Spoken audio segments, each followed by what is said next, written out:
안녕하십니까. 당독소연구소 블루닥터 박명규입니다. 네, 오늘 제가 준비한 자료는요, 메타볼리즘 센트릭 뷰, 사실 좀 어려운 내용이죠. 에너지 대사 중심 관점을 가져라, 이런 내용인데요. 좀 어렵습니다. 근데 이거를 제가 왜 꼭 한 번을 말씀드리고 싶냐면, 우리가 이 개념을 좀 알아야 된다. 뒤에서 이제 잠깐 설명을 드리겠지만, 노화의 종말이라고 하는 책을 하버드에 있는 싱클레어 교수 박사가 썼어요. 근데 거기에 중심이 뭐냐면 에너지 대사입니다. 에너지 대사를 어떻게 조절하냐에 따라서 우리가 건강한 노화를 맞이할 수 있다. 그래서 거기에 대한 기초적인 내용인데, 이거를 잘 이해를 하시면 엄청나게 도움이 되실 수 있지 않을까, 이런 생각이 듭니다. 네, 이게 좀 어려운 내용인데 제가 나름대로 쉽게 설명하려고 많은 자료들을 제가 준비를 했습니다. 잘 천천히 따라오시면 충분히 이해되고 소화되지 않을까, 그렇게 생각합니다. 네, 시작하기 전에 좋아요, 알림 부탁드립니다. 네, 메타볼리즘 센트릭 뷰, 에너지 대사 중심을 관점을 가져라. 근데 저희 회사 이름이 메타센입니다. 메타센 테라퓨틱스거든요. 네, 퓨틱스입니다. 그래서 이 메타센이 나오게 된, 이 회사 이름을 만들게 된 게 뭐냐면, 메타볼리즘의 메타입니다. 이 메타와 센트릭, 대사 중심이라는 데 중심, 요 합성어입니다. 요 합성어. 즉 저희 회사는 대사 중심으로, 대사 중심의 관점으로 질환이라든가 이런 것들을 바라보자. 거기에 답이 있다. 이 내용입니다. 그 중에서도 에너지 대사, 특히 메타볼리즘 센트릭, 대사 중에서도 특히 에너지 대사 중심의 관점을 가지게 되면 상당히 우리가 질환을 바라보고 이러는 데 있어서 엄청나게 도움이 된다. 왜 그러냐? 왜 에너지 대사, 모든 대사, 여러 대사가 많은데 왜 에너지 대사를 중심으로 1차적으로 봐야 되느냐? 쉽게 설명을 드리면, 전기 에너지라고 하는 거, 전기가 끊어지면 우리가 현대 문명 기기들을 전혀 사용할 수 없죠. 그 다음에 자동차가 가는데 휘발유라든가 이런 가솔린이 없으면 자동차가 멈춰버리죠. 지금은 우리 몸의 심장이 멈추면 죽어버리죠. 이게 다 뭐냐면 다 에너지입니다. 에너지. 이거의 근본은, 심장이 뛰는 것도 결국 우리가 삼시세끼 밥을 먹어서 에너지를 계속 만들기 때문에 심장이 뛰는 겁니다. 결국에는 심장이 멈춘다라고 하는 얘기 뭐냐면, 우리 몸을 움직일 수 있는 에너지를 우리 몸이 더 이상 만들지 못한다, 이렇게 보면 됩니다. 우리가 어떤 질환에 의해서 죽든 뭘 하든 간에 그거는 다 마찬가지라는 거죠.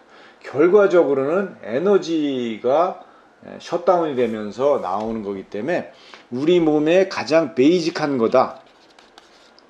이 베이직을 알아야지 그 다음에 우리 몸이 확장되고 뭐 이런 것들을 더 이해하는 데 쉽다, 이렇게 보시면 될 것 같아요. 그래서 생명체는 에너지가 고갈되면 사망에 이른다. 이 앞에서 제가 방금 설명드렸죠. 생명체의 가장 기본은 에너지를 공급받거나 만드는 시스템이 건강해야 모든 것이 제대로 작동할 수 있다. 우리가 우울증이라든가 이런 것들 있죠. 정신질환 같은 거, 이런 것들을 우리는 이제 여러 가지 이제 뭐 설명들을 많이 하지만, 근본적으로는 이게 뭐냐? 에너지 부족입니다. 에너지 부족. 이걸 왜 제가 이렇게 쉽게 설명을 드리시나요? 쉽게 이해해 주시면 됩니다. 갓난 아이들, 우울증 있나요? 정신질환 없습니다. 태어날 때부터 어떤 유전적인 문제가 발생되지 않는 한은 아이들은 우울증이라든가 정신질환이 웬만해서 오지 않습니다. 그 이유가 뭘까요? 이때는요, 에너지가 넘쳐납니다. 에너지가 넘쳐나기 때문에. 그래서 우울증이라든가 정신질환, 뭐 다른 것도 마찬가지입니다. 이런 그 질환들이 오신 분들을 보게 되면 많이 먹고 운동 안 하고 움직이지 않고 고립돼 있죠. 왜냐? 점점 에너지가 부족하기 때문에 그렇게 갈 수밖에 없어요. 그래서 이런 분들은 그래서 야외에서 이렇게 공기를 마시게 하고 걷게 하고 조그만 운동을 하게 하고 이렇게 하게 되면 상당히 좋아집니다. 그래서 그 기저에 뭐가 있냐면 에너지 레벨이 낮아진 거다. 이거는 체질하고도 사실은 연관성이 많이 있어요. 그리고 이런 분들 같은 경우에는 에너지 대사가 상당히 많이 떨어져 있을 가능성이 높다. 이렇게 보셔도 됩니다. 우리가 매 끼니마다 밥을 먹는 이유가 뭐냐? 생명활동을 유지하기 위해서입니다. 즉 에너지를 얻기 위해서 하는 거고요. 그런데 인간은 이것을 엔터테인먼트로 만들어버렸다. 사실은 우리가 매 끼니 밥을 먹는 거는 사실은 되게 경건한 거예요. 우리가 생명을 살기 위해서 먹는 거거든요. 살기 위해서 먹는 건데 그것을 우리가 사회활동하고 사람 만나고 거기에서 즐거움을 찾고 먹는 거에 의해서 기쁨을 느끼고 뭐 이런 쪽으로 많이 너무 편중이 돼 간 거죠. 그러다 보니까 음식 문화가 맛 위주로 가게 되고 우리의 말초 신경이라든가 이런 쪽을 자극하는 쪽으로 음식 문화가 너무 발달이 돼 버린 거죠. 그러다 보니까 원래 고유의 식품이 가지고 있는 그 우리한테 제공하고자 했던 내용물들은 다 빠져버리고 핵심 성분들은 빠져버리고 맛을 내는 거 위주로 다 가공이 돼버리는 거죠. 이것이 결국에는 근본적으로 사람을 병들게 하고 아프게 하는 근본 원인이다. 그래서 이런 얘기 있어요. Food is fuel, not entertainment. 우리가 먹는 음식은 에너지를 하는 그 연료로서 에너지를 공급하는 연료지 엔터테인먼트가 아니다. 기쁨을 주는 그런 수단이 아니다. 엔터테인먼트의 요소가 가미되더라도 가공을 좀 최소화하면서 이런 요소들이 가미되면 좋겠는데 이 지금의 음식 문화는 너무나 왜곡돼 있다. 엔터테인먼트 쪽이 너무 강하다. 이게 사람들이 이런 그 말초적인 이런 그 기쁨들에 너무 이렇게 취하다 보니까 여기에 매몰돼 있고 이렇지 않으면 불행해진다라고 느끼다 보니까 이게 참 어려운 겁니다. 이거를 참 이게 감각을 제어하는 것이 쉽진 않죠. 식품을 에너지 공급 이상으로 취급하는 순간에 그래서 질병은 시작된다. 이겁니다. 그래서 식이가 원인이 돼서 발병하는 질환이 수명과 삶의 질을 상당히 좌우를 해요. 그래서 일반적인 사람들은 수명이 얼마냐? 한 3만 일 정도 산답니다. 3만 일 정도. 근데 그 중에서 5,000일이 한 6분의 1이죠. 6분의 1. 6분의 1 정도를 어떻게 하냐? 아파가지고 골골대면서 사는 거예요. 이때부터 이제 건강이 나빠져가지고. 그러니까 노년이 불행해지는 거죠. 그러니까 평균 나이도 줄어들었는데 노년에 이렇게 아파가지고 이런 그 기간이 너무 길다는 거죠. 근데 이런 그 식생활이라든가 이런 것들을 잘 조절하고 케어한 사람들은 수명이 4만 일 정도를 사는데 실제 아파서 고생하는 거는 1,000일 정도밖에 안 된다는 거죠. 1,000대. 한 3년도 안 되는 거죠. 그 정도로 짧게 고생을 하고 돌아가신다는 거죠. 그러니까 노년의 삶이 상당히 풍성해진다. 근데 우리가 식생활을 조절을 하지 않게 되면 그럴수록 우리가 노년에 몸이 망가져 가지고 회복하기 어려운 그 질환들을 많이 가는데 저는 뭐 여기에 대해서 거의 뭐 동의를 하는데 그럼에도 불구하고 이 나이 늦지 않았다는 거예요. 70대가 되더라도 식생활을 변화를 시키면 훨씬 더 건강한 노후를 맞이할 수 있다. 내가 그것을 느끼는 그 시간부터 바꾸면 됩니다. 늦었다고 생각하지 않으셔도 된다. 이렇게 보시면 될 것 같고요. 얘가 이걸 좀 극단적으로 제가 좀 만들어 놨는데요. 10대하고 20대는 근육하고 지방의 비율이 84대 14다. 이렇게 보시면 돼요. 단순하게 보면 근육이 84고 지방은 14다. 날씬하고 대부분 다 근육이죠. 근데 이게 나이가 들어 70대로 가면 어떻게 되죠? 근육의 양이 28% 확 줄어들었죠. 대신에 지방이 61%예요. 이런 상황에서는 모든 질환이 다 걸린다. 여기 보면 비만, 심장병, 뇌졸중, 자가면역, 당뇨, 천식, 치매암, 역류성 식도염, 이 모든 질환이 다 이때 온다. 그러니까 나이가 들면 들수록 우리 몸이 어떻게 되냐, 근육의 양은 줄어들고 지방이 그 자리를 대신한다. 이게 왜 어떤 의미를 갖냐 하면 쉽게 생각하시면 이겁니다. 내가 밥을 100g을 먹었다. 밥을 만약에 음식을 100g을 먹었다면 음식 중에 있는 84%가 에너지로 전환이 됐고요. 나머지 14%가 지방으로 쌓인 거다. 이렇게 보시면 돼요. 내가 먹은 음식의 84%는 에너지로 전환이 됐고 14%만 지방으로 축적이 됐는데 70대에는 똑같이 100g을 먹으면 어떻게 되냐? 에너지는 28%밖에 못 만드는 거예요. 100 중에 28개만 에너지로 전환되고 나머지 61개는 뭐냐? 다 지방으로 전환되죠. 이 이유가 뭐냐? 건강관리를 못했고 우리가 노화의 과정에서 이렇게 변화되는 거죠. 이거를 거스르면 거스를수록, 그러니까 나이가 들어도 만약에 이렇게 근육이 많고 지방이 적다, 이런 상태로 놓으면 모든 이런 앞에서 조금 전에 말씀드린 비만, 심장, 뇌졸중 이런 모든 질환들에서 자유로울 수 있다. 근육의 양이 중요하다라고 뭐 매스컴에서 들고 의사 선생님들 나와서 끊임없이 얘기들을 하시는데 이게 이런 이유 때문에 그런 거다. 근육이 적으면 내가 먹은 거를 다 에너지로 전환 못하고 이것이 지방이라든가 이런 걸 쌓이는데, 이렇게 근육과 지방의 비율이 바뀌게 되면 에너지가 부족하다는데, 이 NAD, NH는 전문 용어를 쓸 수밖에 없는데 이게 뭐냐? NADH는 지방 에너지다, 이렇게 보시면 될 것 같고요. NAD를 뭐라고 보냐면 우리가 음식을 먹으면 만드는 ATP를 만들고 나는 에너지다, 이렇게 보시면 돼요. 그러니까 NADH가 높다라고 하면 이 지방이 많이 쌓이는 거고 분자가 높으면 에너지를 잘 만드는 거다, 이렇게 이해를 하시면 될 것 같아요. 그래서 근육이 작다라고 하는 것은 뭔 얘기냐? NADH가 훨씬 더 많아져서 지방 에너지가 더 많아지는 거다. 그리고 이렇게 근육이 많은 경우에는 NADH보다 NAD 플러스가 높아서 ATP가 에너지가 잘 만들어지는 거다, 이렇게 보시면, 요건 뒤에 가면서 조금씩 더 보완해서 설명드리겠습니다. 그래서 우리가 건강할 때는 뭐냐? NADH하고 NAD의 비율이 딱 정상 상태에 있을 때, 비율의 밸런스가 균형이 잘 맞아져 있을 때, 이때가 가장 건강한 상태인데, 우리가 질병 상태거나 노화가 된 상태는 어떤 거냐? NADH가 훨씬 더 높아서 기울기가 기울어진 거죠. 이 비율이, NADH 비율이 높아졌다. 이 얘기는 뭐냐? 아까 말씀드렸지, 근육이 줄어들었거나 염증이 높거나 운동을 안 하거나 과식하거나 이런 상황일 때 NADH의 레벨이 올라가는 거고 NAD의 레벨은 줄어드는 거다, 이겁니다. 아까 앞에서 제가 잠깐 언급했었는데요.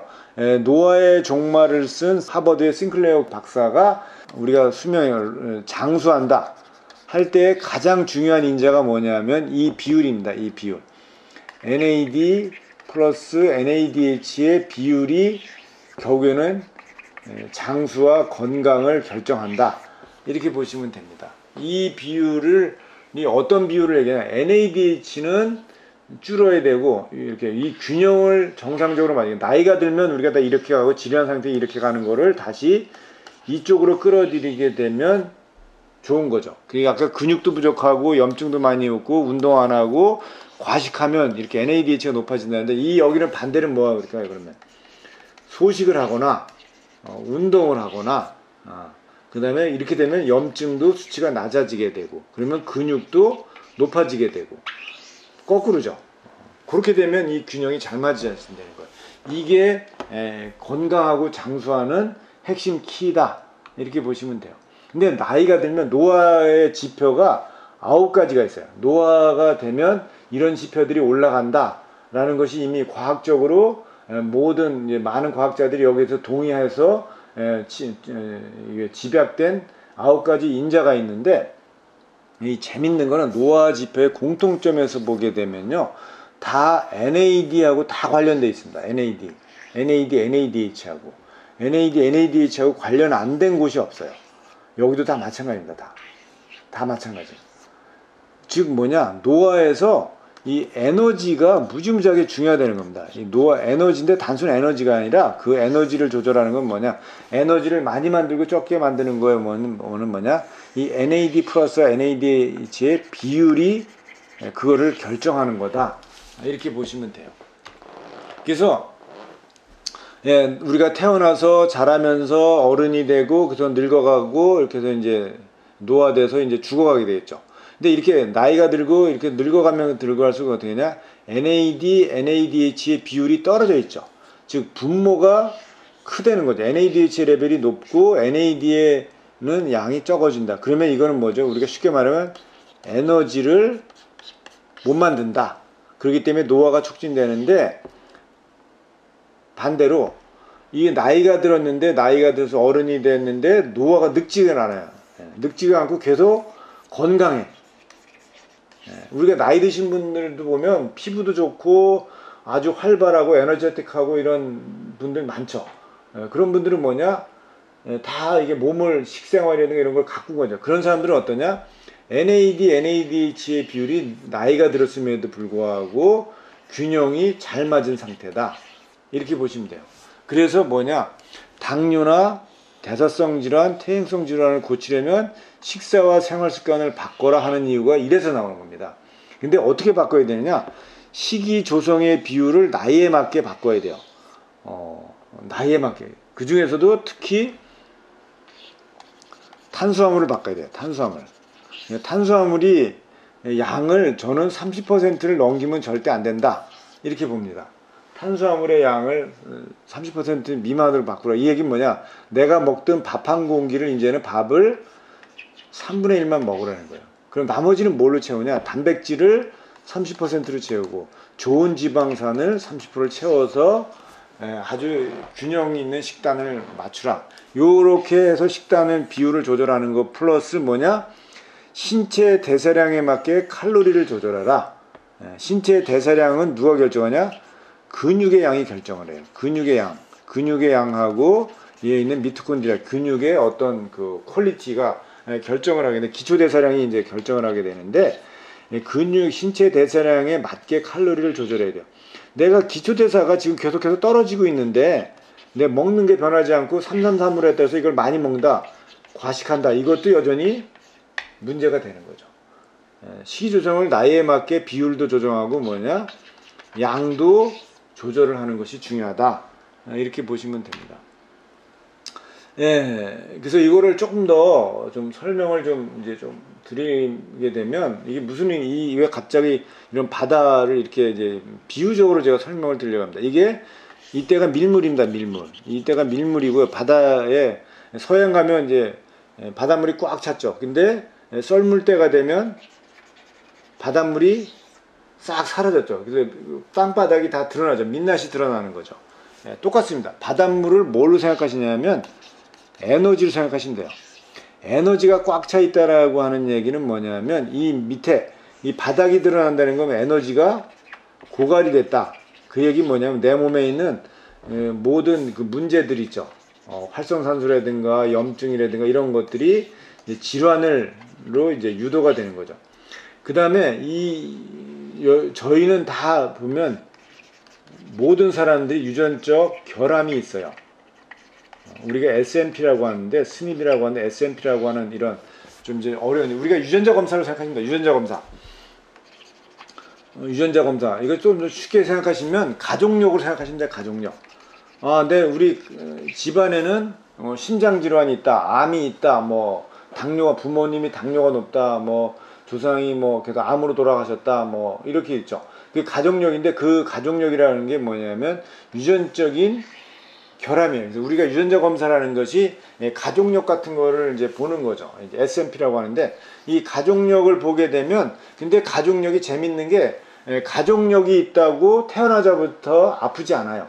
그러니까 아주 중요한 유전자가 만약에 문제가 된다면 태어나면서부터 어떤 그런 질환으로 이제 고생을 하게 되지만, 대부분은 그렇지 않거든요.